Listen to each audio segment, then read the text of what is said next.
Hello and welcome to the Great White North, your destination for the icy's cold takes from the frozen wastelands of the North. I'm your host, Charles Constantine, and with me is NP. Say hello, NP. Hello. How you feeling on this chilly Halloween weekend? Really great. Life's good. I'm feeling distinctly apolitical though. I haven't been online much. Just not. I don't know. Just concerned with my own things, I guess. Yeah, I think that's you gotta kind of like go in cycles sometimes with this stuff. I'd say you roll into it, you roll out of it, and it's actually a good breath of fresh air when you're just kind of geared out of it. Yeah, it does feel good. Not that I'm filling that time with a lot of like extra useful stuff, but you know.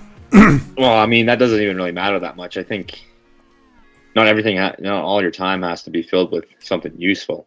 I think the whole Protestant, you could call it the Protestant work ethic mindset of, it's only good if you're, producing or you're productive. That's just a load of crap. Yeah, no, I've been leaning into my med side then. Because I found that at work especially, like you'll see boomers at work, they will just make up complete bullshit tasks. Oh yeah. And then you'll be sitting there, what are you doing that? And like, oh, I just want to work. It doesn't feel good to just sit around. And then I'm like, how about you work when the work comes in? Like the notion of I try and get some reading done in between dead time at work, because why not? Like, relax, do a little bit of contemplation, that whole deal. And that whole concept is just completely alien to a lot of these guys. Yeah, it's that work ethic is disappearing to their dismay, and there's some. I think it was always so performative that it doesn't bother me seeing it go. Yeah, I think that's a good point. There's never much of substance to it. Now, there's a really interesting dynamic once you get advanced enough. Mm-hmm. When I started, it was like doing engineering work and things like that. Once I got moved past being an apprentice, basically, I remember like, oh, I got nothing to do. I'm going to start sweeping, as one does. Yeah. And the owner saw me and was like, I'm not paying you X amount of dollars to sweep. Like, I'll get my guy for $10 an hour to sweep. I'm like, yeah, that's actually a pretty solid point. I'm going to go tap in front of my computer here.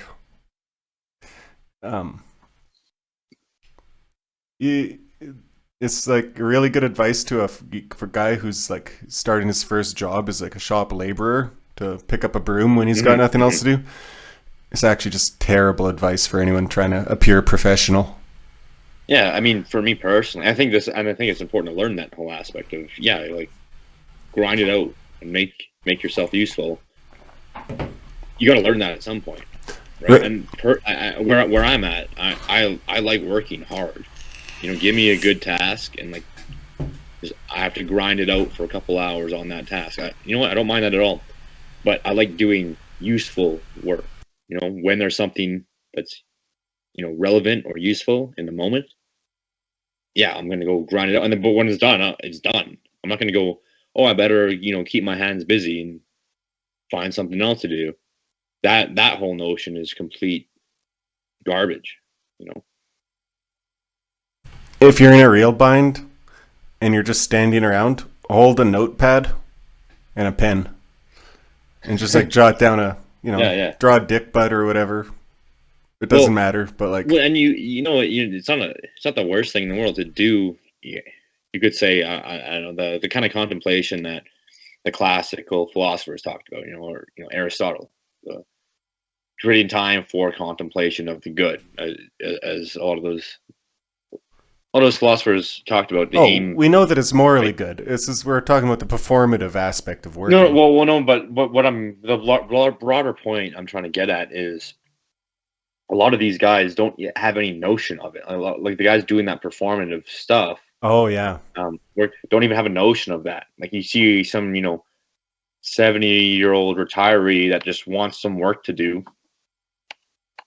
to kill their idle time, like the notion of, okay, well, how about you read something interesting, or you learn something different, or get you contemplate the good. It sounds kind of out there Yeah. for that boomer demographic, but they don't even Yeah, they have to don't learn. even A have lot of these anything to guys, fill their time with.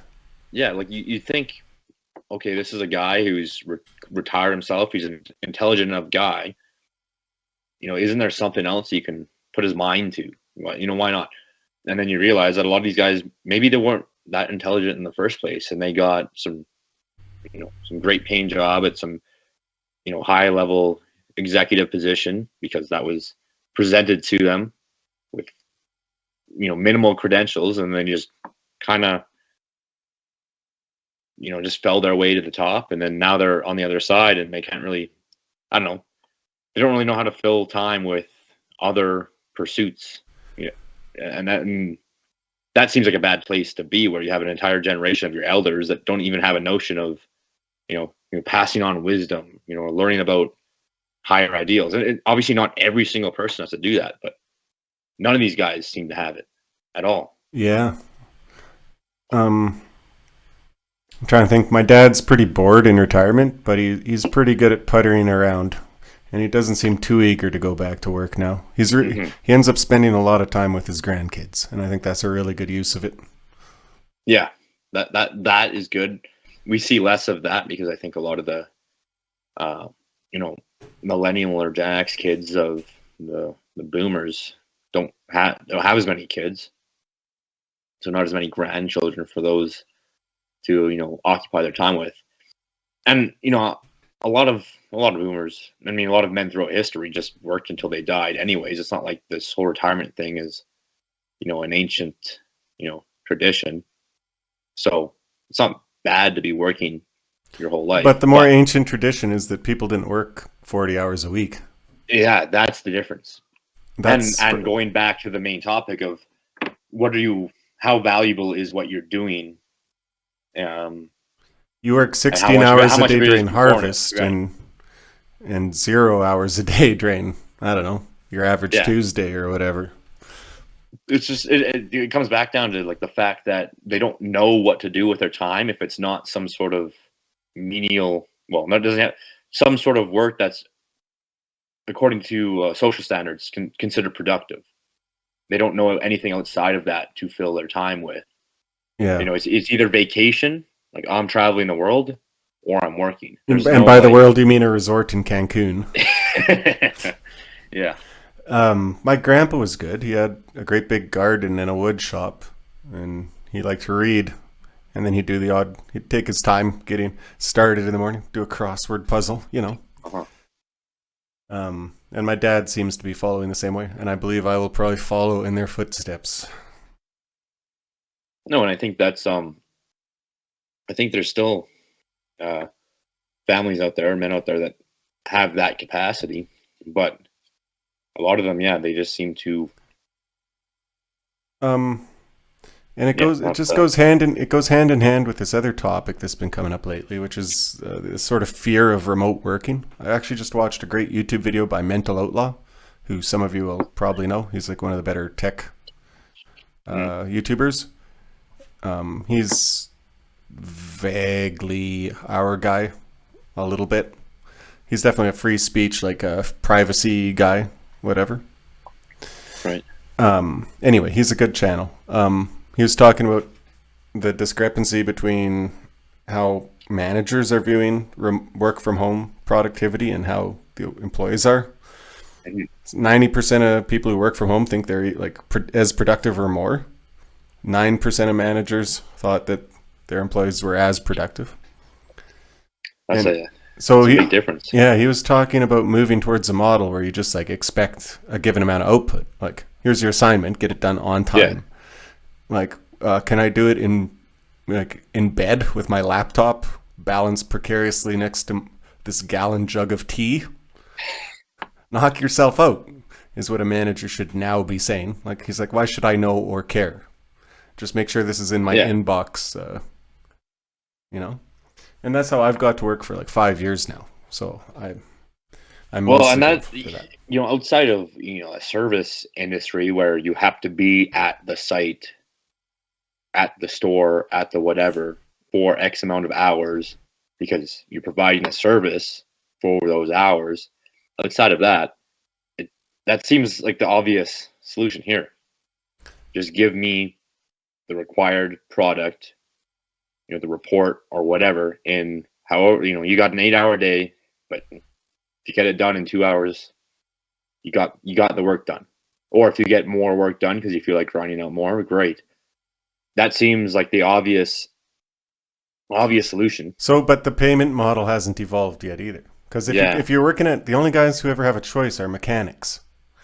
Mechanics often, depending on their shop, or maybe they'll have the choice within the shop, can work flat fee or like by the hour. Uh-huh. And what they choose to do is largely dictated by how good a mechanic they are. If you're really like fast and good, or faster, if you're good at doing it that way, flat fee will make you more money. But by the hour is more secure. So I think we might see more return to like salaries and stuff, like even for what would be considered an hourly job. That would solve it. Yeah, they gotta figure something out because, and you could kind of tie this back into the whole devolutionary model of technology. You're gonna have to adapt to that because people are going to keep demanding more, and at least in this angle, they see how much more beneficial if remote work is an option, and they can get, if they're productive enough. Again, like what other reason would you have to be in the office? There's So this is funny. Let's just trace it back. Yeah. I'm a guy who makes I'm a tailor. Okay. Or like I do the design work mostly. So I design nice suits. So before the Industrial Revolution, I'm working out of my proverbial cottage or little like cell phone shop, right? Yep. Then the Industrial Revolution comes. I get moved to the textile factory where everyone's working in a big room. Then the sort of post-war kind of managerial mindset comes along, and so they build me a cubicle. Then Google comes along and is like, oh, that's so bad for team building. We're going to tear down all the cubicle walls. And now I'm just back in the factory floor, right? And now it's work from home and I'm just back to the cottage. So from that, we can say the next step, it always seems to alternate back to the factory floor. So that's what's coming way down the line. But for now, we get to enjoy the cottage again. Maybe. I mean, I don't know if it would necessarily send us back unless there was some sort of like centralized technological development where the only way to do the job efficiently enough was access to this new technology. But that's only available that's what Microsoft and Meta are trying to do. They're trying to make an actual virtual office that you have to show up in the metaverse. I mean, I guess we'll see how effective that. Like at this point, I don't really see things like that really succeeding. And I agree. I see this whole the way that the work from home model is at the moment. I see that sort of sustaining itself, and just there's going to be obviously the manager's pushing back in whatever way they can. But I think the inevitability is it's going to continue to progress in favor of the workers for the most part.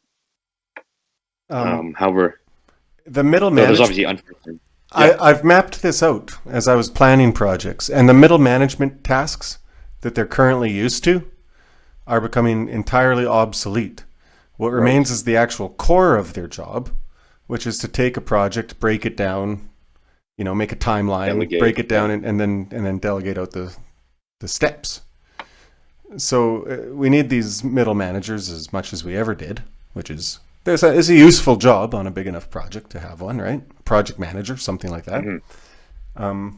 But that itself is it's more of it's just a technical. It won't change. Those guys just gotta change a few columns on their Excel sheets so that they can measure their key metrics. A little bit differently. Because I can understand that that type of that class of people potentially feeling anxiety. Oh, well, there's less work for me to do, so they're going to downsize my position. I'm going to get paid less. I'm going to have it takes away their status, because their status isn't the job, which is just a high-end technical job if you do it good, a low-end technical job if you do it bad. But project manager is a certain kind of skill, right? But they could walk around and then go sit in their office, and people could see them sitting in their office, and whatever. All the tokens of their status are gone. Yeah, that's the biggest. It's the mark that I make on the job site is now removed. So what do I have? And you see this in various fields all the time. Like people coming up with these bullshit regulations, on the safety side, but they're like, although they'll make mountain of a molehill on any given potential hazard, and then look at all this paperwork that has to be done by me to make sure we have this new policy in place to account for this, and it's like perpetual work creation for their position that doesn't really need that much of a work to be done. Those people are just flat out gone. If work from home model, that's great. Goodbye. Like safety people have a limited use that's inflated these days at a work site, like construction site or whatever. Yeah. They do exist in the offices too. I went to work for an engineering firm once, and they had safety people, and one of the safety tips was like, don't look at the photocopier when it's going, like it'll burn your eyes, and like here's the ergonomics for sitting in a chair. It's like the most low stakes shit I could possibly imagine. Have to go through like this 2-hour slideshow thing. Yeah. I can't wait for all those people to just be flat out of a job or have to go get a real job. Well, and you know what? I'll give them some credit. I'll say that there is some use for that in maintaining certain standards and improving them. But obviously, in the past, when work conditions were quite a bit different, those changes were necessary and they made a big impact then, right? Obviously now that there's only so much, there's like diminishing returns on what you can do to fix safety or or any other regulatory aspect of the job after a certain point. That doesn't mean that they shouldn't exist, but the power that they're given to continually re-regulate, menial aspects of jobs just shows you, well, you know what? How about this person just doesn't need to do that all the time, and they just need to stick to the fundamentals. And maybe that gives them less work. Who cares? But they just don't need that level of power and involvement. It's amazing how many different branches of of construction or planning or manufacturing or whatever interceded between the owners and the actual producers. If you go look at administrative overhead of any industry in the last 60 years, it's like 10 times. And for no reason, for no conceivable reason. It's almost a New Deal government subsidized make work project for women. Well, yeah. I mean, it basically is. How can we justify the positions that we have currently with more work? And then you also get the parasitical class of contracted safety people and other middle managers, QA, whatever, third party or consultancy things. And they can even they even do it like regulatory. So like in the oil sands, if you want to go work in the oil sands, you need a special oil sands safety ticket. I forget what it's called. You got to go to do an 8-day course, which they sent me to on a Sunday, and I'll never forgive them for that. And it was literally identical to another course I needed that was the Alberta safety course. It's basically like, don't stand on the top thing of a ladder, don't go into an enclosed vessel without a permit or whatever, everything that you just know. Yeah. I learned zero useful from it. I'm like, how did these people manage to make it so that every worker has to take this bullshit course? Yeah, I've had the exact same thought with some of the courses I've had to take in my years. The answer there is, it's liability shedding. So companies, they can offer this course to companies, and then they can even make the contractors have to pay for it. And then, but that will then give the company or free the company of certain liability given certain work accident conditions. And at any point, is anyone concerned that the worker is actually, like, his physical self is safe, or that he actually learned anything from the course? No. It has nothing to do with any of that. No, they don't. They don't even have like a standard checklist after the fact. Oh, here's is our, data to show that we improved X, Y, and Z. They do track workplace accidents overall. They do, but I'm pretty sure those have been next to nil since 1955. Well, yeah, and to be able to demonstrate that it was this stupid course that directly improved those conditions. Oh, it's tenuous, but things generally speaking in workplace act, for example, at least from the data I've seen in my experience, just generally gets better over time, over the years, anyways, and the extent to which these courses actually impact that seems to be tenuous. The one right you need to really prevent abuse, and I think this is a great law, is your right to refuse work, which is it's a law. And I've pulled it once when a boss tried to make me go up on a tower during a lightning storm. I'm like, I'll do it after. Give me something else to do. Like, I'm not going out there while it's thundering. Yeah. And he was kind of chuffy about it, but he did. But that if we have that properly applied, like, you've seen how guys actually work on the night shift. Most men have no problem taking their life into their own hands, if it's in their own hands and under their own control. Yeah. There's one final point on safety that's interesting. I found this story interesting. Did you know that back in the day, working above 60 feet used to be triple time? Wow. You used to get paid triple time if you're working, it's usually unharnessed, I guess, or whatever, above a certain height. Now they canceled that.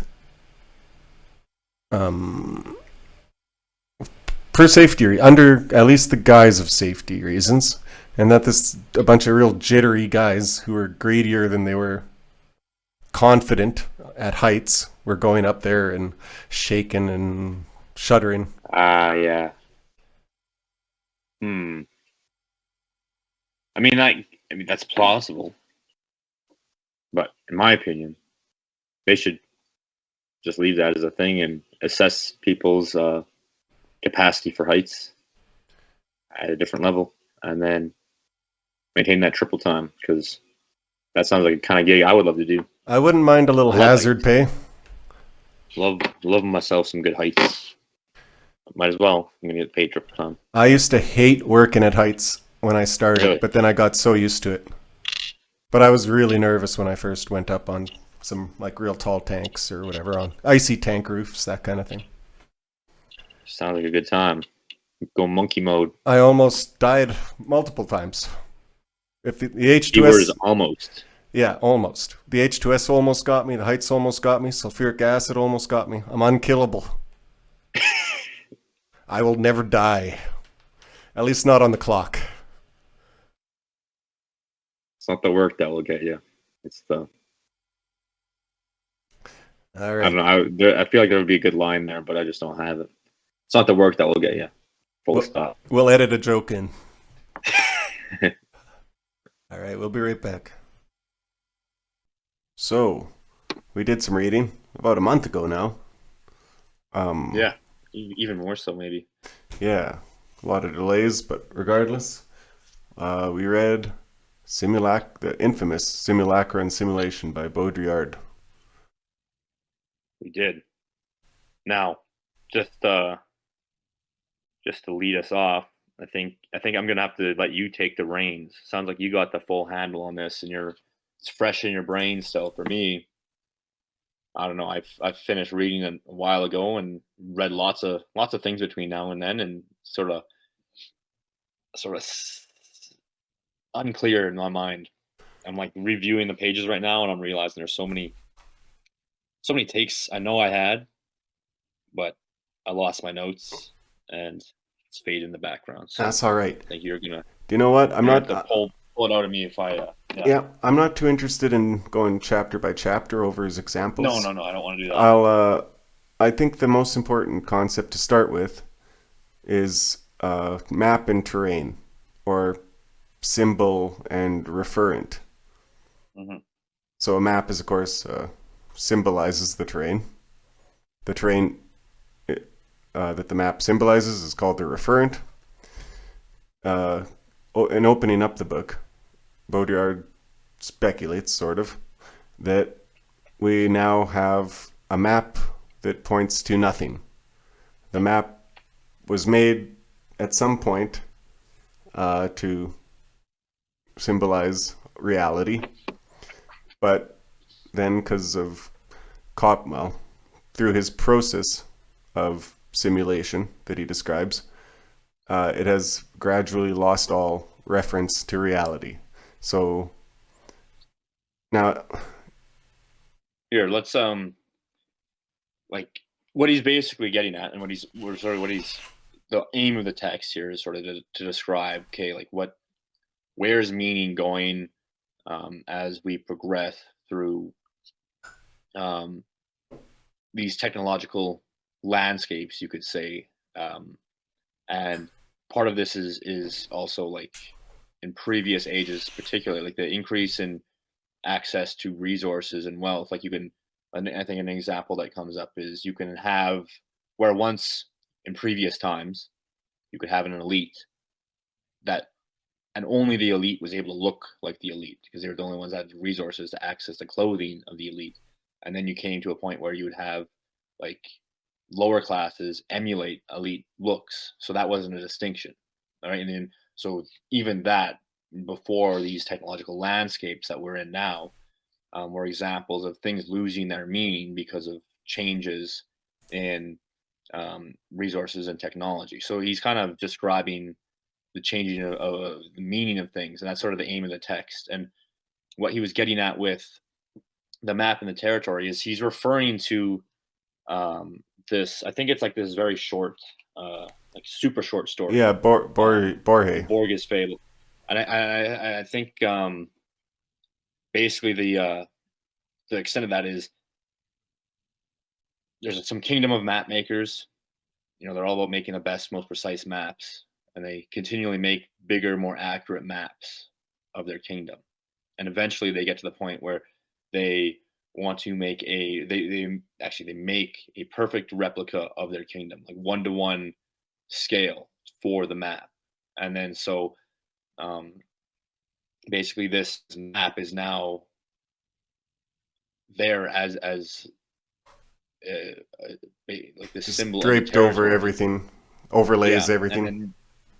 now it's what is real at that point. You know, what the map has become the territory is what Baudrillard draws out of that.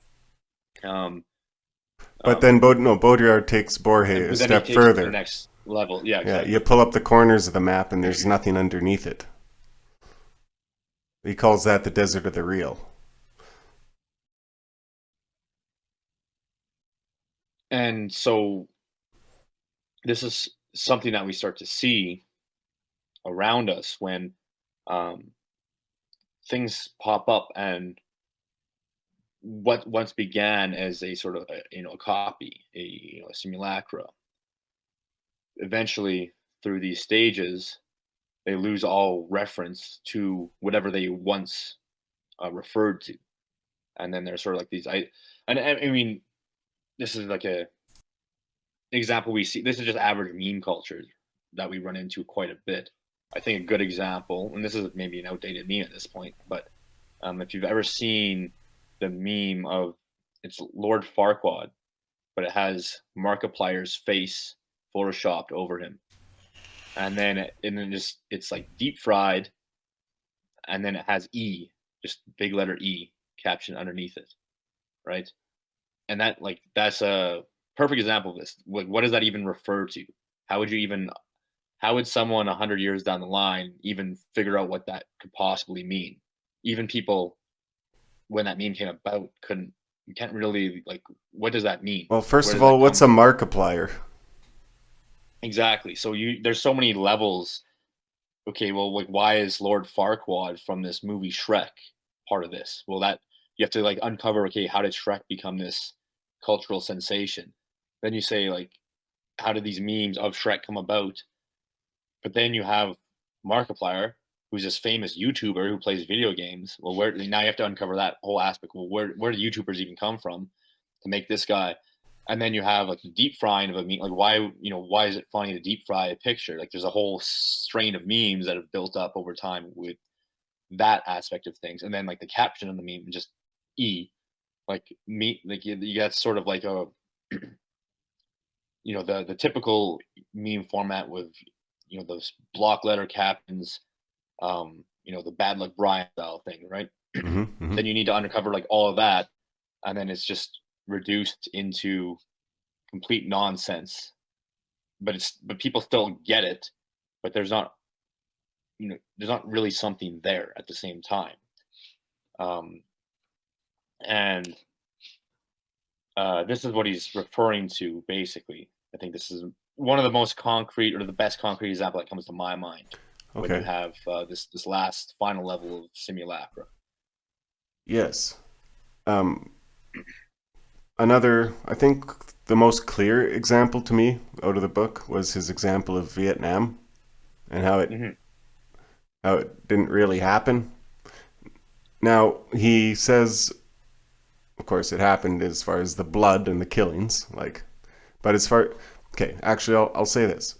Baudrillard makes the most sense, and we can apply it to this most easily when we're talking about mass media and the media and the media landscape and our cultural landscape. I don't think he's, well, we can debate that later, but whether or not he's making any like ontological claims or, about material and reality itself, uh, let's not worry about that for now. Let's just like, ev- everything is fake and gay in the sense that Gen X thought it was. That's where you have to be sitting looking at this text, at least to start. Like, Hmm. you see Kurt Cobain, you're like, that's fake. He's just a record studio stooge. He's not really authentic, right? That kind of mindset. So going forward with that, Vietnam did not happen. He says because supposedly America lost that war, but nothing politically changed. Like there was no impeachments because of it or whatever. And then the country, like the political ramifications weren't very real. Like um, it mostly just played out on TV and on like the what people said about it, kind of unrelated to the events Right. at hand. Right. And this kind of sets up this notion of hyper reality where you live through the uh, the screen and the media surrounding you, and then you can even tie this back into our discussion on McLuhan, right? Yeah, You're kind of instantly transported. The whole global world becomes a global village because you're all extended into this media environment, and then the way you live through the events is what you get distilled in that media environment, in that um, virtual world or the hyper world. If we even go back to the first essay we talked about from Josh Neal, this hyper world. Um, and so, yeah, the hyper world that you live through, in this example of the Vietnam War, wasn't the real war. Like it didn't happen that way.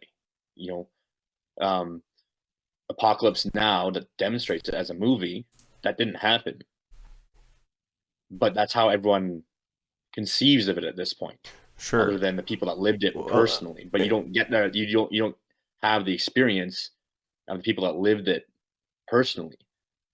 let's. The majority lives through the hyperworld version of it, Yeah, the hyper I wanna reality. take that idea from there because he does go into it. Yeah, Baudrillard calls it hyper reality. I'm not sure I got this from the text itself or from Rick Roderick's really deadly talk about it, but Hmm. Rick Roderick's example is Jurassic Park. The dinosaurs are more real than real. If you saw a Tyrannosaurus Rex, he says, you'd be disappointed. It wouldn't be as loud or scary, or you know. Hmm.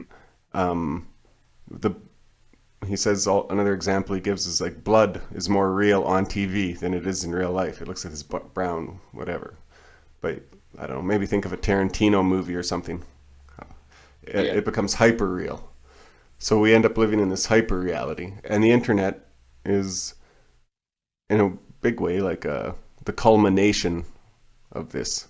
It's all this distilled, even more like refined. Um, yeah. So so in the one sense, I guess he's saying the real ceases to exist, but it's not like it's replaced with nothing. It's replaced with the hyper real. Um, One way this we all feel this is how our dopamine receptors have been all burning out collectively for the last 10 years. Hmm. We've talked about it, I'm not sure on the show or not, but how, I don't know, 10 years ago, it was the first time I ever heard of someone being on their phone and watching TV at the same time. Hmm.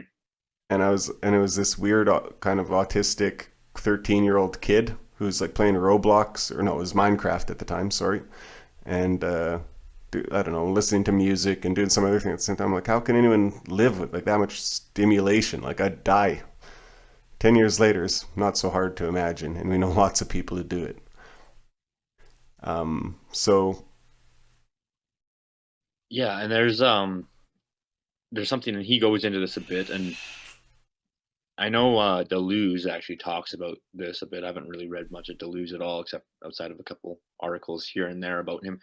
Um, but this this aspect of things, to be extended into this hyper reality, um, produces those effects, um, where there's no limits on the body anymore. And Deleuze talks about a body without organs, and I think that basically is just you live in this virtual sphere, but that virtual sphere, that hyper reality, we can say, uh, no longer has the physical limits of the world, and so you kind of end up losing those limits, and then uh, you could say breaking aspects of what you were required, breaking the limits of what you were required to follow in the real world. And so this,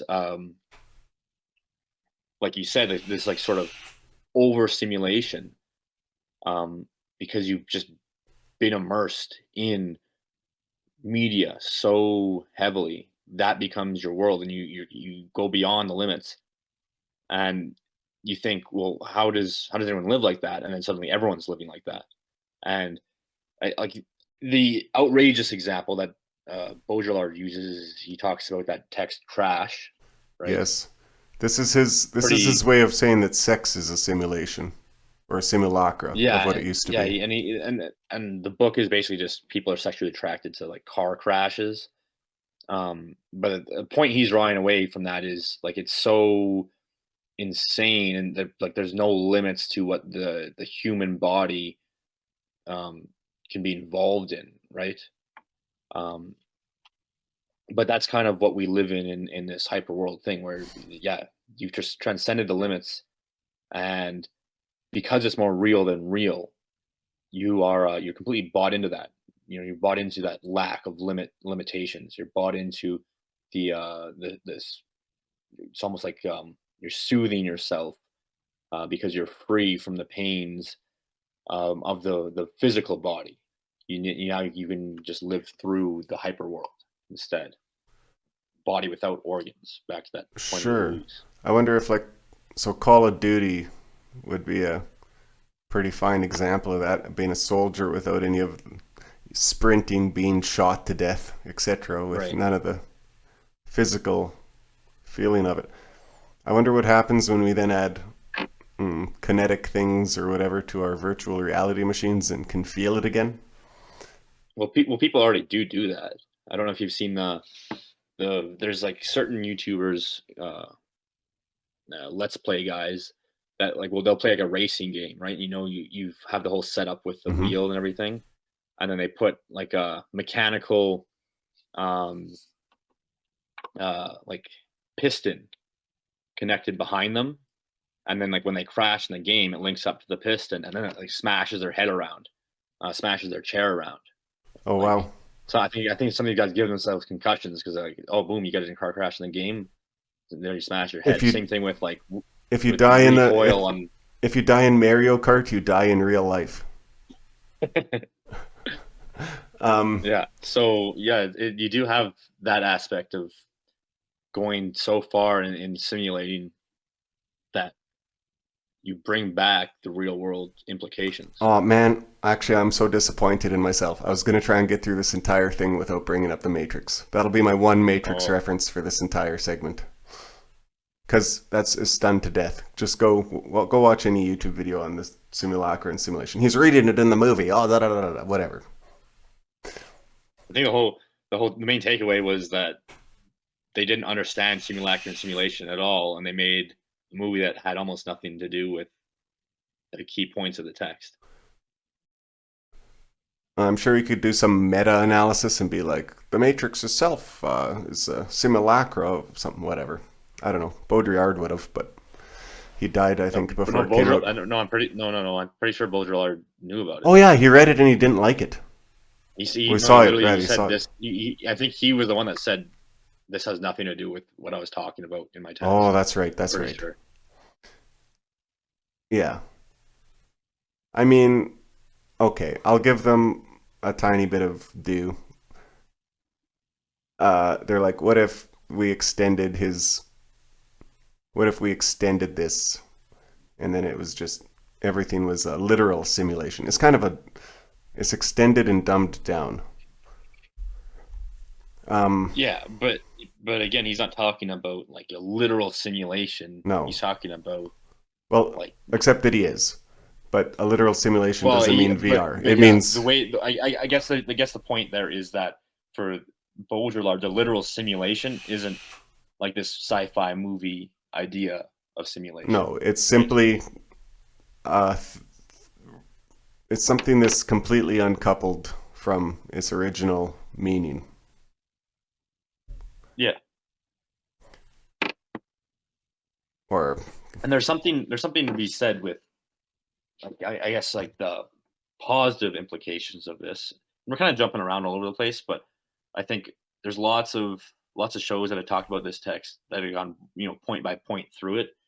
So I'm happy to kind of take the more jumping around. But on that note of the positive implications, um, there's something to be said for the takeaway, the loss of meaning of particular things, of simulating them out of their meaning. And I'll go to the example of like that I talked about at the beginning, where you used to have elites identified by their clothing, and that was the only way. Like the only people that could be elites could have that clothing.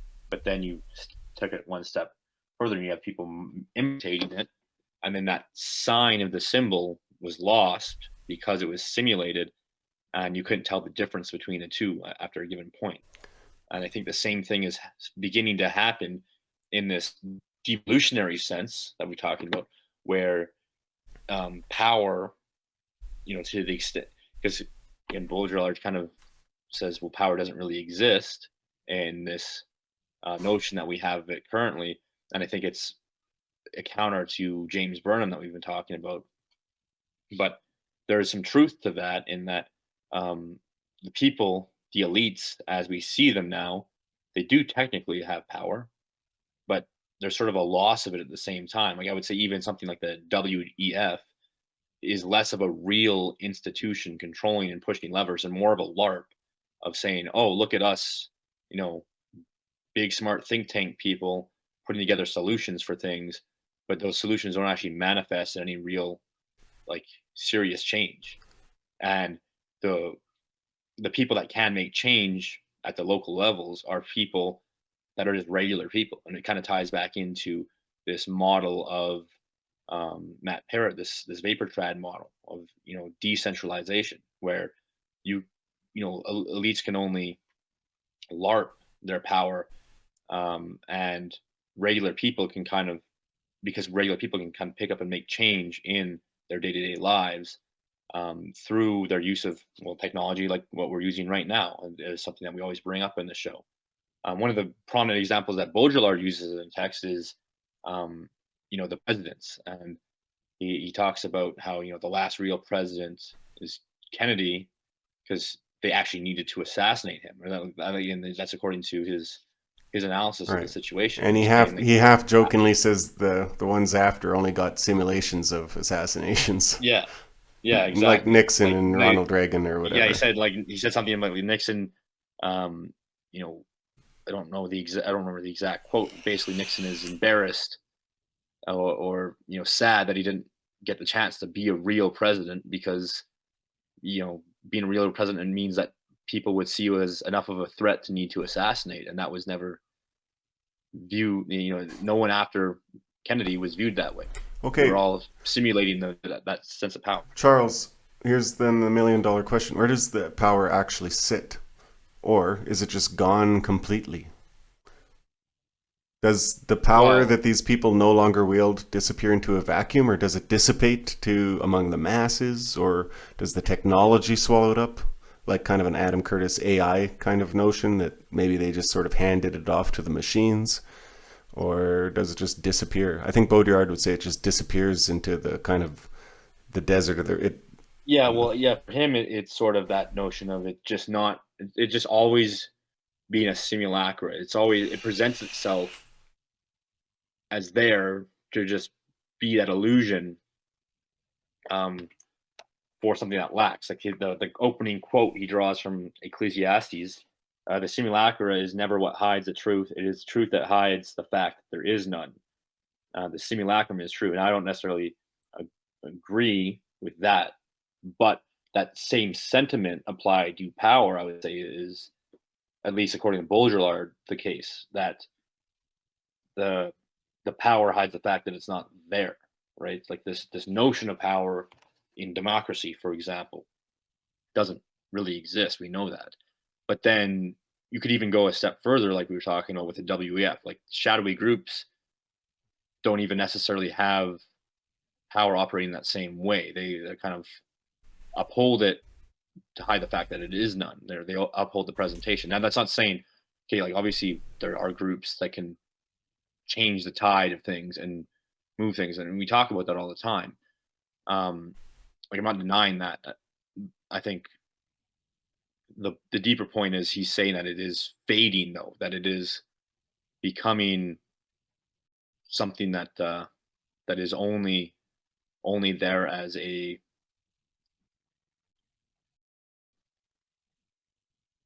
hmm. Yeah, it's a It's, very it's there as as an illusion. We you could just see say you would see be what the I'm deepest getting way. at then. Yeah, very much so. Now, okay, so we were talking just earlier how our accent, which is part of our identity, it came actually just Mhm. kind of from the weather. So, for whatever amount of, you know, it's really our terrain shaping us. It's really the Right. environment shaping us. And we're really just what's left out of the environment. A fish is where there isn't water. The I wonder if when nobody's or when this power dissipates, as in that cycle, or loses meaning, if then what doesn't take more precedence? If man's agency isn't the deciding factor, then it must be just the environment. And the environment itself is this it's hyper reality, it's the media landscape, it's these simulations, it's these illusions. So Yeah. Well, that's sort of what he's pointing to, and I think he points that in the remainder. The remainder isn't like the easiest chapter to read, and I had some good ideas on that on some of the topics he brought out there. It's really tough to bring this down to a approachable level of understanding. Um, but Yeah, basically like we had a friend call it obscuranist. Now, yeah, I don't think that's fair because he gives like 1,000 examples trying to illuminate it. It's just not something that you have to draw around it. He's kind of describing an abyss, so he can only map mm, out the edges of it with these examples. Sorry. Good.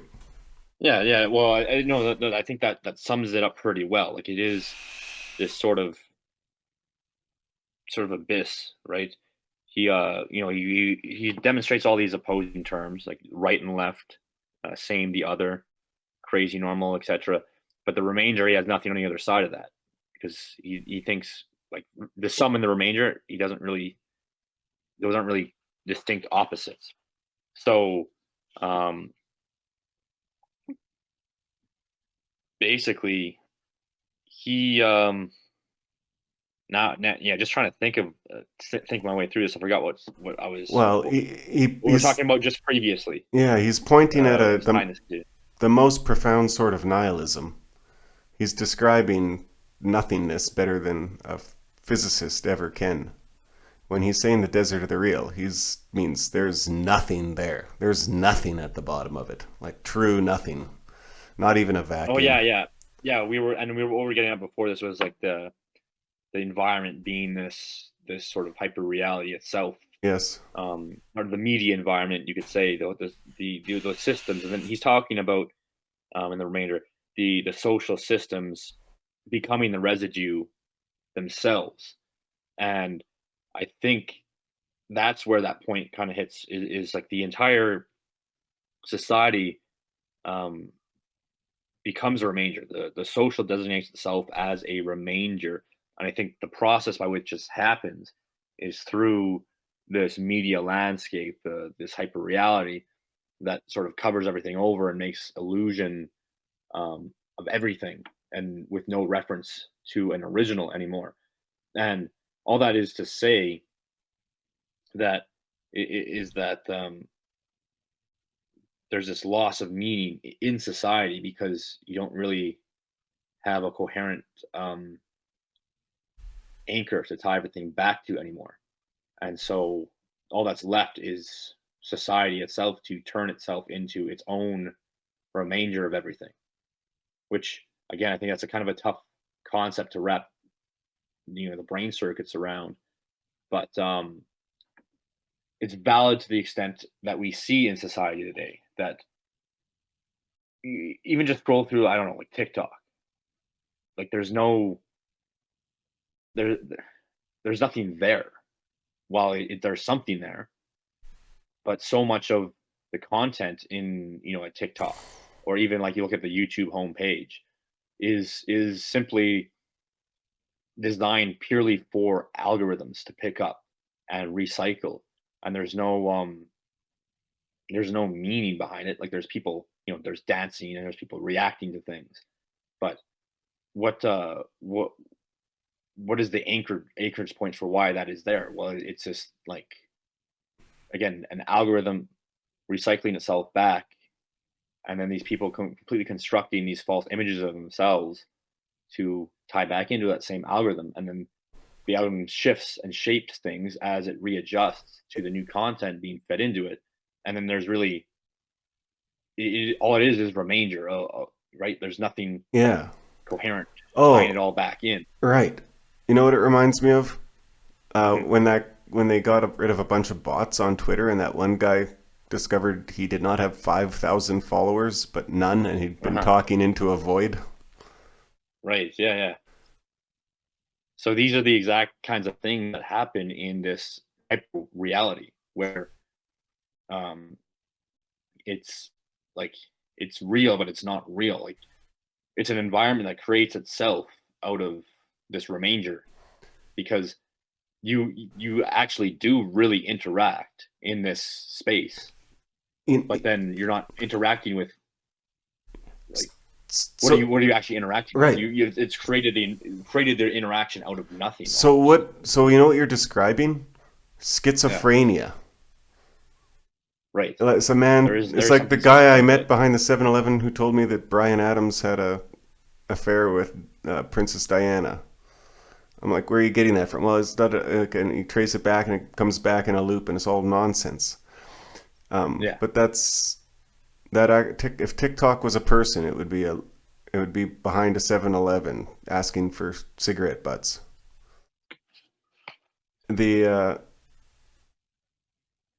I guess that's a sad way to talk about schizophrenics. They deserve slightly better care than that. They're better than that. Yeah. But but you know what I mean. The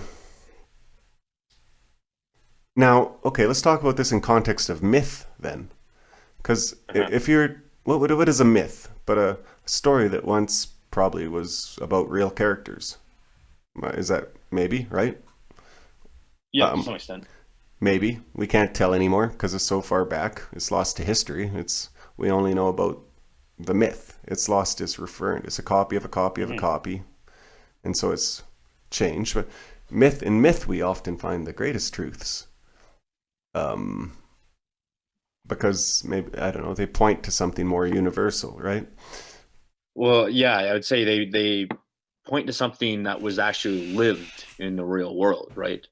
And the reason they have continuity even in the present day is because people have real world experiences that are called up, they're called forth from the myth. Um, Mm-hmm. but I don't, at least in my opinion, I don't think you can say the same about this. The remainder of the algorithms in the hyper reality. Every time, Could you say the same? yeah, I was just gonna say every time I go to my car insurance place, I feel like I'm approaching the walls of Troy. No, just kidding. They don't like me though, but whatever. No, that's right. So it's kind of, to me, this is my criticism of Baudrillard, is that there does seem to be some real left. If a myth can evoke these real feelings, then there's got to be something down there, you know? Yeah, I think what he's good on is he's describing things as they are in that space, like in that even our society itself. Like he is describing things as they are now in this social context, but he's sort of at that level of the current society and the current media space. So at that level, he is like his nihilism is justified, I would say, It, specifically within this context, but right. there's the wider sense of absolute truths and moral systems and myths that have recurred and they still bring forth the same feelings that despite all of this still persist. So but again, I don't necessarily y- this is where it gets tricky. In my opinion, I just treat him as only diagnosing this specific social environment, this postmodern social environment. Um, I suspect that he himself actually has a more profound nihilism. We debated that slightly in a chat. mhm, I mhm. I think he's probably complicated on that issue as a person, and that he would um, probably say that more is simulation than anyone would be really comfortable for, or more that we necessarily would. But he might also just be like, "That's not what I'm talking about. I'm not talking about the stuff that's real. I'm talking about I'm talking about our world today, as you say." Yeah, um, yes, but I think he's right on that. Is like the whole social system as it stands has is caught up, like at least in the mass sense, mass society, mass media, um, and that's where I think the optimism of things sort of decentralizing comes back into play and kind of breaks that up. Oh, Because yes, oh, you go ahead. no, yeah, I just thought of another really extremely pertinent implication of the whole thing. Mhm. And okay, in the States, you have the Constitution. And that's maybe something that you can always point to, and it's a bit of bedrock, is what a lot of people think of it as, say the Oath Yeah. Keepers or something like that. And that would be something that you can, it's axiomatic. Canada, we're a step further into the hyper reality because we literally just make up our constitution, such as it is, our Charter of Rights, they call it a living tree, which means they can Hmm. add and subtract from it at a whim. So if there's no actual reality or truth behind anything, then it actually kind of gives politicians and judges and whatnot uh, perfect, like Sautrian freedom to do whatever. Yeah. Well, and it goes back to what George Grant talks about in his notions of that liberal freedom of the freeing to choose your own values, as opposed to like classical morality that has like a distinct, a set in place moral system that operates by those systems and has a logical coherency to it. Whereas we, in this liberal sense, take the approach of pick and choose as you go. And I might argue, and I don't know how this might not be accurate. I might argue that part of the deal that comes from that liberal notion of picking and choosing your values as you go, and this is even an issue with the sort of Nietzschean approach of the transvaluation of all values kind of thing. You know, you can you can just sort of reevaluate all these and strike up a new standard um, that leads you kind of here. Now, it doesn't necessarily lead you here, but is one of the potential consequences where now, where where does the agreed upon meaning lie for anything when they can just be uprooted at any given point and readjusted? And with the advent of this technology that's created this hyper reality, now tying it right back to what we were talking about at the start, things can just be complete illusions with no ties to any coherent structure, coherent anchor. Yes, And you can have these completely fabricated experiences that have no relation to anything foundational. And right. that's where you get this separation between a set moral system that has defined logical rules um, versus what we have now. Absolutely. Oh, I'll just tack on one thing to what I was saying before. I don't think Hmm. the Constitution of the United States is grants them complete immunity from this at all, and I think that's manifest. Like, there's clearly a lot of stuff that their judges and politicians do that goes against it. It may have provided them a little bit of bulwark for some time, but it too is falling into the desert of the real, or has. Um, so, Hmm. so if you were to set out, maybe start your own country or set out on a trek or whatever, how would you make sure that you anchor yourself to the real? Well, you would have to have a concept of God, like an absolute. And if you have that, it's pretty hard to end up in a desert of the real, I think. Engineers, um, they get a lot of feedback from physics itself, like when their bridges collapse or whatever. Hmm. So anyone who has to work with cement or work with their hands and stuff gets a lot of feedback that's pretty immune to hmm, symbol well to any abstraction. Um, this might be part of our desire. This might be part of why we see these trad living stuff like so popular these days, and like people just dying for it or like craving it, even if they do nothing about it. Hmm. Just as trying desperately to anchor themselves to something that's not fake and gay. Right, not schizophrenic. Yes. Now, with all that being said, I think it's not at this point. I would say it's not possible to disentangle us as we are now from this hyper world. And we kind of talked about this a little bit about the sort of necessity of maybe a running or engaging in the hyper world for our own means. Mm-hmm. I think that's still important.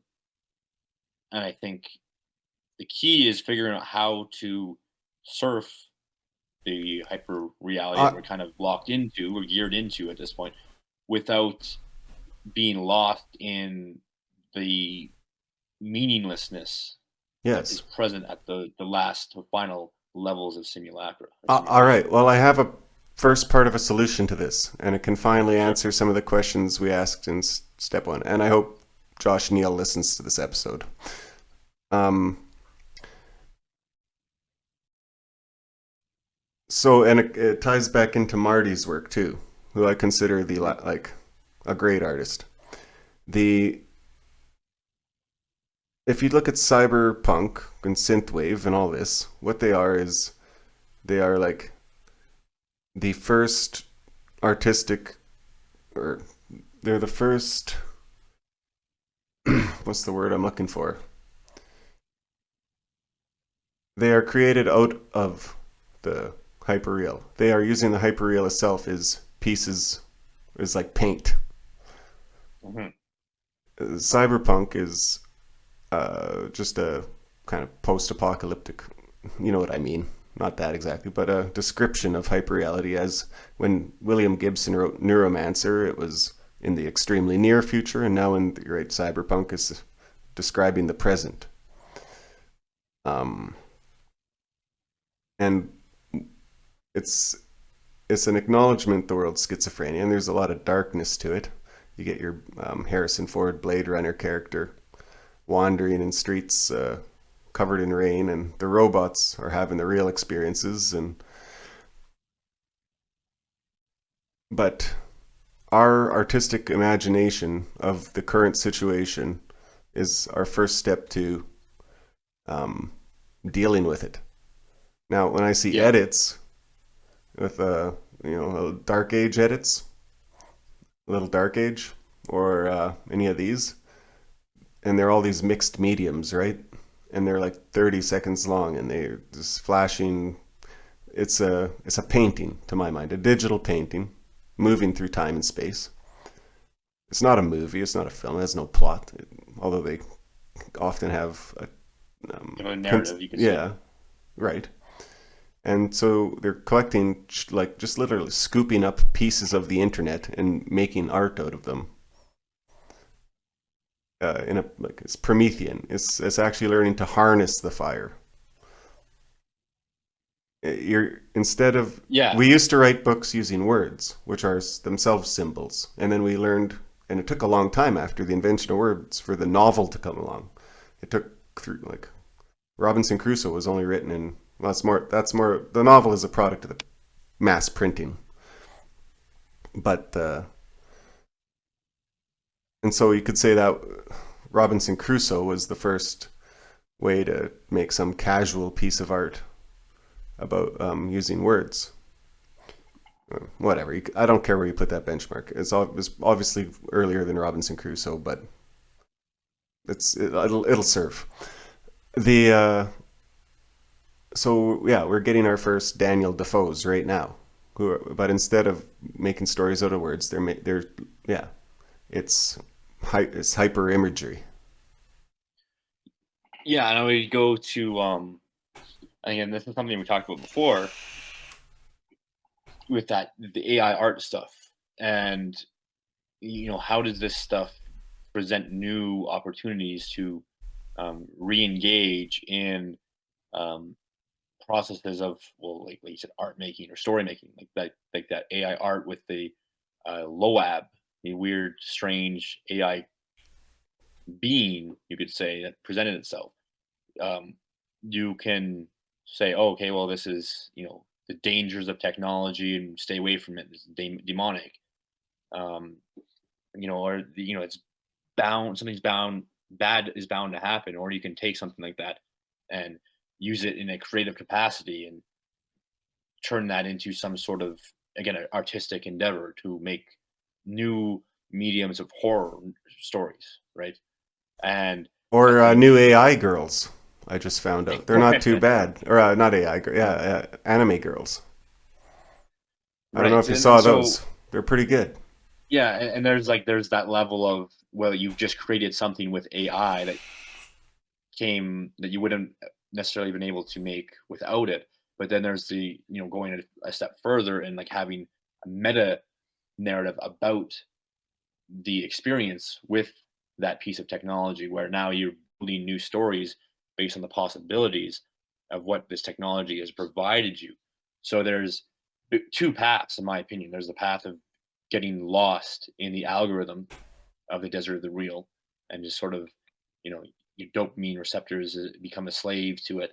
Or there's the creative path where you surf it and find those new avenues. And we've talked about this with music too, where you can either lament the loss of, oh, classical music isn't, around anymore. All music sucks now.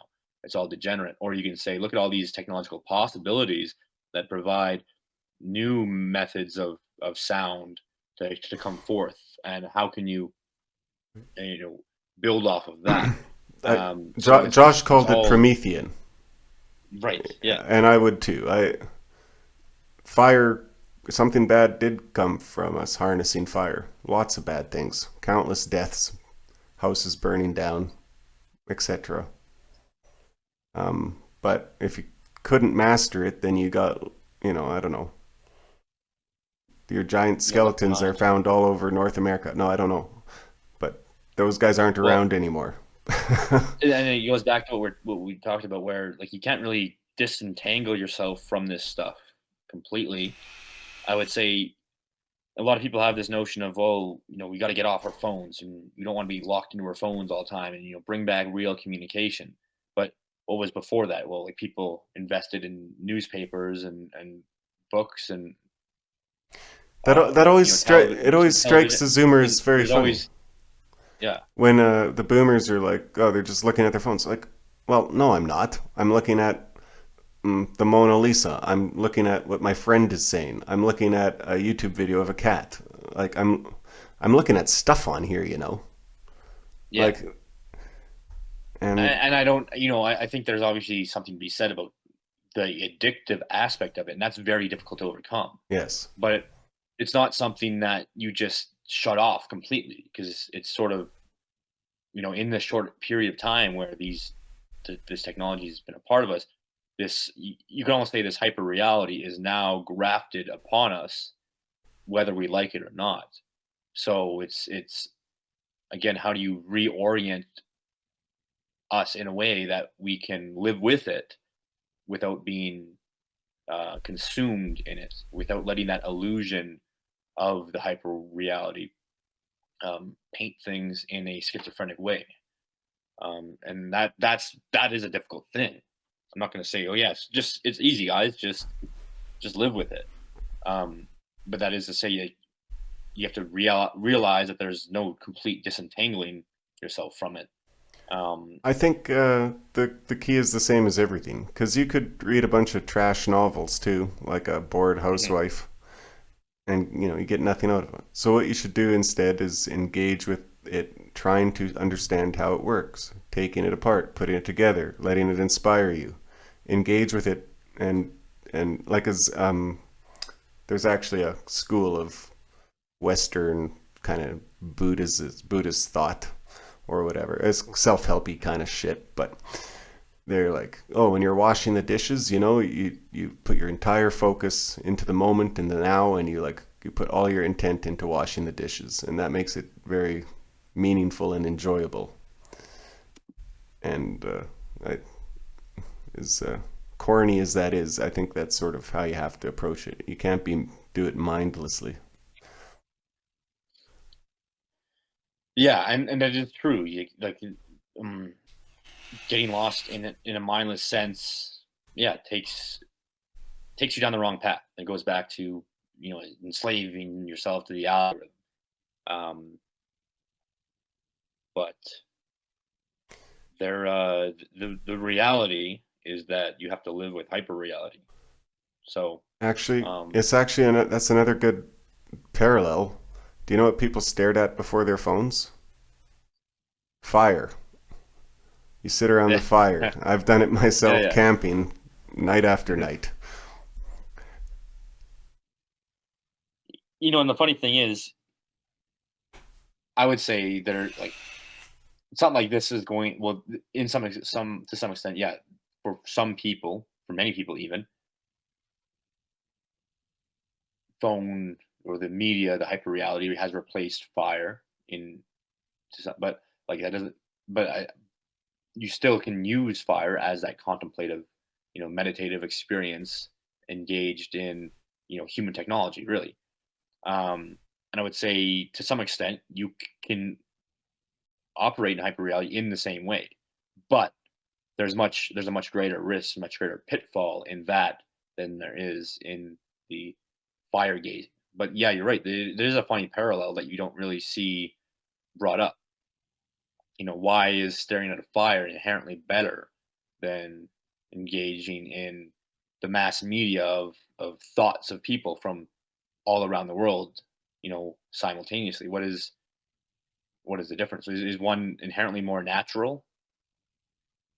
Because you could say, well, no, fire is a technology of humans. So is that really, n- you know, pure nature? There's is sort of a gray line, and I think the main argument against it is, yeah, okay, you can get lost in your phone in a way that turns you into a schizophrenic or turns you into a dopamine addict and it can enslave you. Sure, that's a fair point, Mm. but there is that parallel The that I'm biggest not sure thing, yeah. I'm not sure it's so easy to get around that parallel. Um, yeah. I kind of want to leave it there, but I also have a good story. I was with my hippie girl in the bookstore, and Hmm. I just read Baudrillard, so I was deconstructing the bookstore for in a Baudrillardian sense. Yeah. But it might make a good outro, so I'll tell it in just a second here. The one thing, and we've taken the conversation a lot of places without really referencing the text too much, which I think is good. Um, but there's a couple of things I want to touch on in the text that kind of tie back into other works that we've talked about. And in the chapter "Values Last Tango," Baudrillard talks about sort of the phantom value of university diplomas, as an example. Mm. And he goes through this whole thing about, basically just the loss of value in any of these diplomas, um, because in the same way that um, we talked about with the clothing. Like at one point, the clothing of the elites signified the elites. Then that whenever it was accessible to everyone, it no longer signified this. And the same thing happened with university diplomas. And this reminds me of George Grant talking about the university curriculum requiring so many people to be indoctrinated into this particular state religion and be um, educated on it at this high level to perpetuate itself. I think there's something tying these two things together where in order to make in order for the system to perpetuate itself, it had to basically cultivate this illusion of importance in this particular field to get more people through that field of the university in particular. And then with that process, the prestige, the meaning of a university diploma was eliminated. So the desire for self perpetuation of the system basically caused it to destroy the meaning of those things that it needed for self sustenance. Hmm.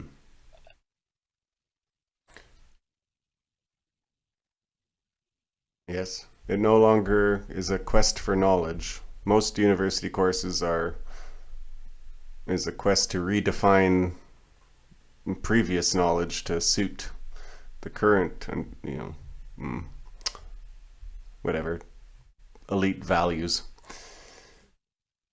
Um, Truth doesn't even probably get a passing mention anymore. Or like the I can't think of a more intellect. I think if I wanted to learn something, the last place I would go is a university. It's like Yeah, anti-knowledge, and I don't mean that in a reactionary sense. I mean it's like it's it's. Remember when we were talking about uh,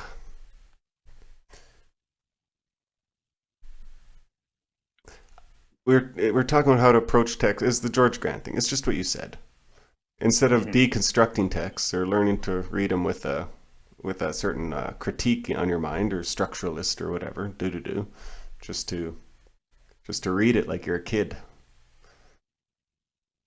Um, Experience it purely like that and take what it gives you. Hmm. I'm just repeating you.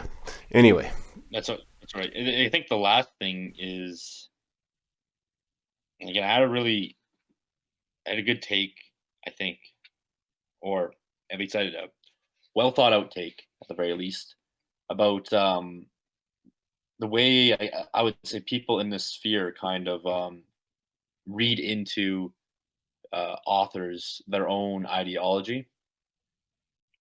And so, like, there's a, you could say one of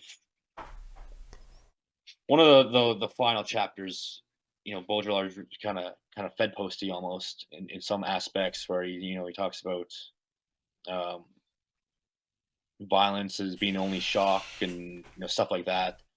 Um, you need to have like the real visceral experience of these things to bring them back. And then he also talks a bit about how there's like almost a need for the system to have these enemies, um, even when they're no longer exist. Like the fascist is a phantom in the minds of these people and of the system in particular because it needs those to self perpetuate itself. Um, Now, I think a lot of people would say, well, read in that, oh, well, he's a secret fascist or he's secretly our guy. Um, and I wouldn't necessarily discount that approach and say, well, no, he's entirely a leftist loser. Screw this guy. He's a weak nerd. Like, no, I'd I say think I would say he's just sort of a guy assessing things as they are, as they come to him, and he doesn't necessarily have a strong bent in one side or the other. What I not. would say would yeah. I think he tends towards nihilism, which puts him against us. But it's not in the instantly. But it's not. He's not our guy because he's a total communist and liberal. He's not our guy because of some profound, maybe metaphysical differences. Yeah, that would be a fair analysis of where he's actually at in that regard.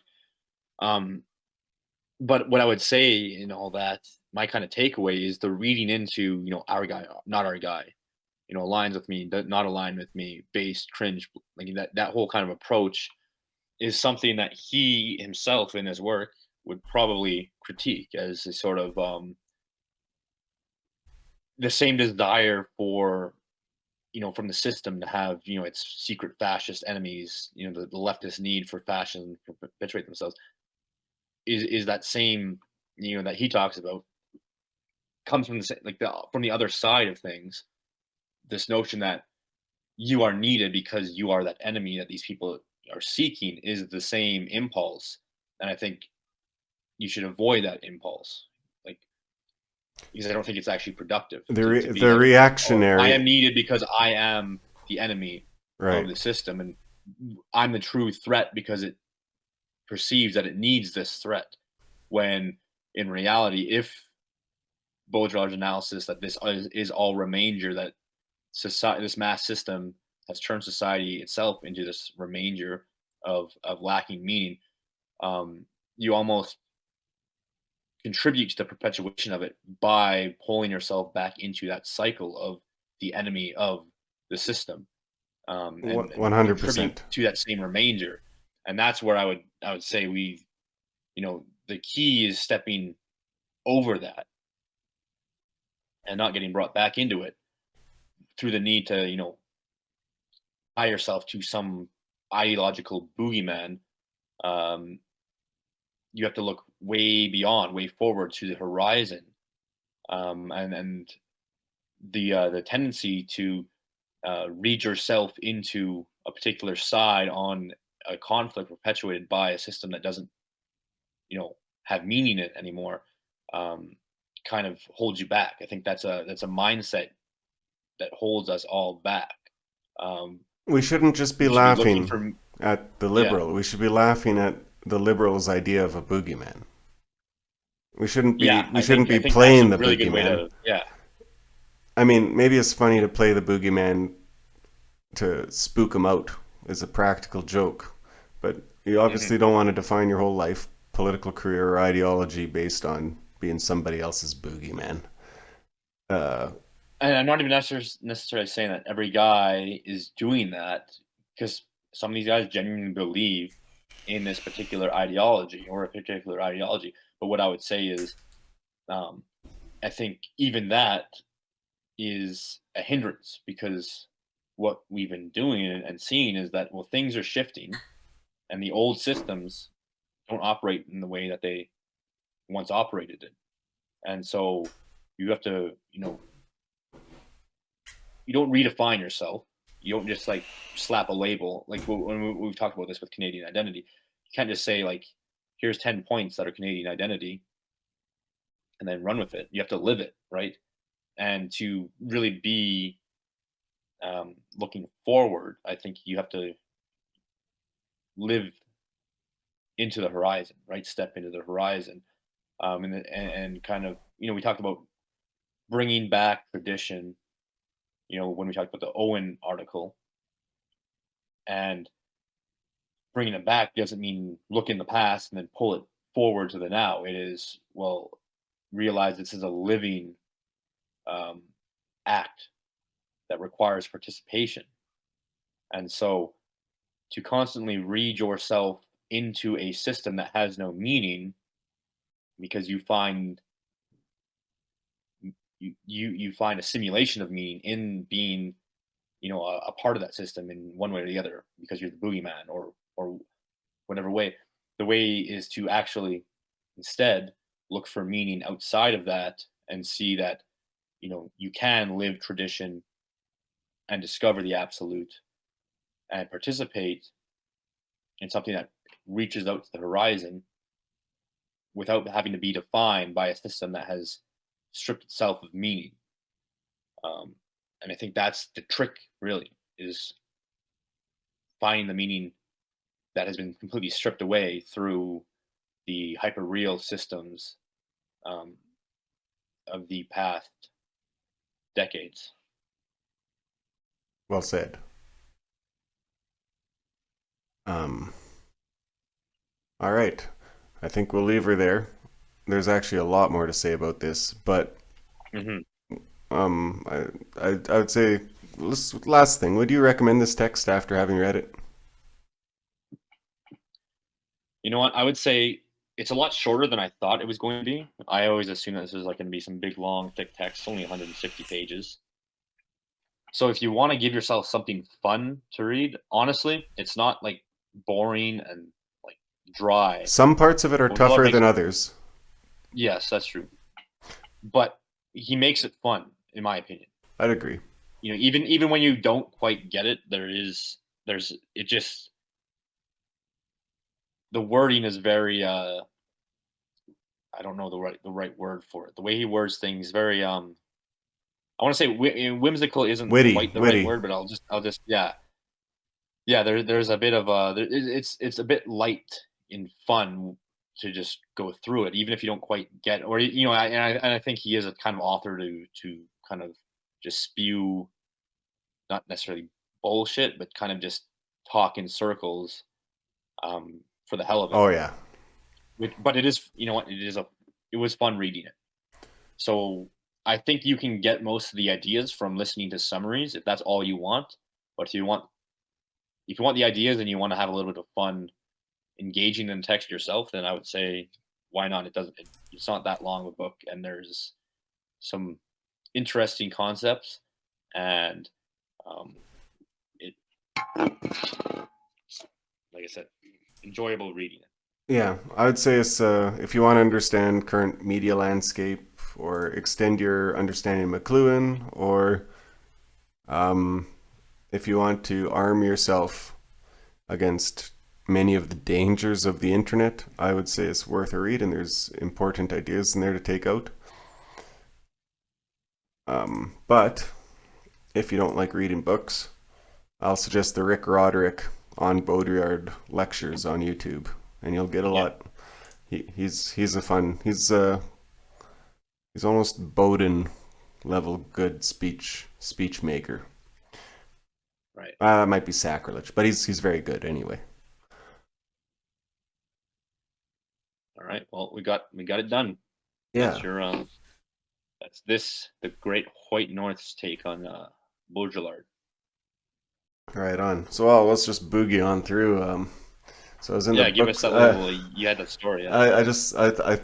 I'm just gonna marvel at my own wit here, but I was she was laughing at it anyway. We were sitting in the bookshop cafe, and I'm like, well, we'd just been noticing that there's all these like tarot decks there, and like one of them was like the office tarot. Oh, that is It's the most girl well. boss thing you can possibly imagine, right? Like Dude, who would buy that? Like, 35 year I old mean, I women, know. Yeah, 35 year yeah. old women, they'd love that. I don't know. I feel like 35-year-old women would be like, I want the authentic tarot No, experience. no, not at all. They love The Office and they love spooky witch stuff. Damn, I Now, wish I thought of that. I would have yeah, slapped them all. someone's laughing all the way to the bank on that one.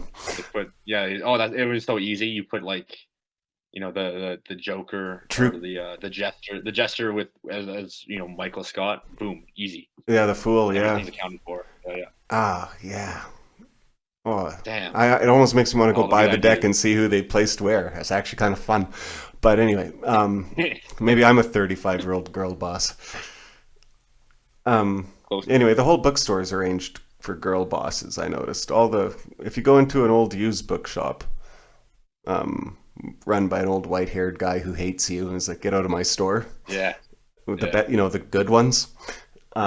There's a big wall of history and philosophy and military yeah. These history. old like these like thick, Yeah, fancy, like articulate, look like and then on the other, $200 but books. then the other whole wall is sci-fi, old sci-fi Yeah, and pulp, right? And then somewhere in yeah, there you'll find maybe a book on yoga or true crime, but that's secondary. Now, but if you go into Indigo or whatever, one of these, it's complete opposite. It's all they're the worst. Yeah. now. So I was laughing. We're sitting there. I'm like, do you know why these women come here? Like, they all have Kindles, right? Like, why do they buy books? Well, it's to have a book to put on a shelf to show. I guess this ties into Mold Bugman's color coded bookshelves, book collections, but Yeah, yeah. same kind of deal. And I was like, the only reason to go, you only go to a bookstore when you don't want to read. She's like, what do you mean? I'm like, well, we could have been reading, right? Like, we're both working on books right now. We came here because we didn't want to read. You go to the bookstore because you do not want to read. If you wanted to read, you'd just be reading. Like,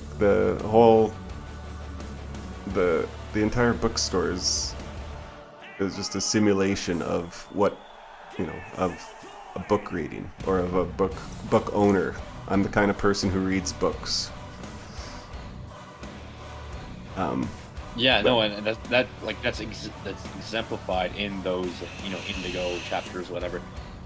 Because it is here are the books. The books on display are here is what all the popular people are reading. That's the shelves that that open up the store.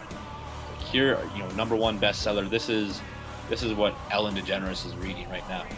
now, Um, to add a layer of meta to that, I bought her a copy of yeah, Italo Calvino's "If on a Winter's Night a Traveler," and there's it's a book about books and stories and readings and writings, and yeah, he's a lot like Borges actually. He's surrealist, right?